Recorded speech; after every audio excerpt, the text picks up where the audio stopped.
Ang pagkikita ng magkaibigan. Isang araw nagkita ang magkaibigan na sina Sarah at Lawrence.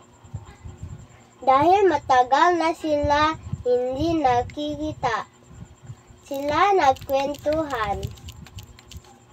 Kamusta ka na, Sarah? Eto, mabuti, malusog na pangangatawan. Ikaw, kamusta ka na, Lawrence? Eto, malungkot. Bakit ka malungkot? Kasi yung kapatid ko nasa hospital. Mayroon siyang sakit.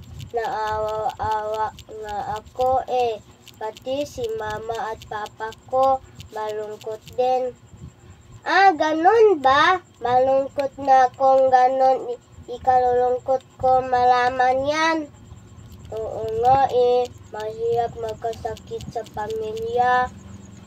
Huwag kang mag-alala. May awa ang Diyos. Magdasal ka lang at hilingin na gagaling na ang kapatid mo. Magdasal ka na ngayon. Sigurado papakinggan ka ni Papa God. Magtiwala ka lang sa Kanya. Oo nga Maraming salamat sa iyo, Sarah. Pinaglalakas mo ang loob ko. Walang anuman, Lawrence. Tara, umuwi na tayo at ipagdadasal ko din ang kapatid mo. At sabay-sabay, umuwi sina Sarah at Lawrence.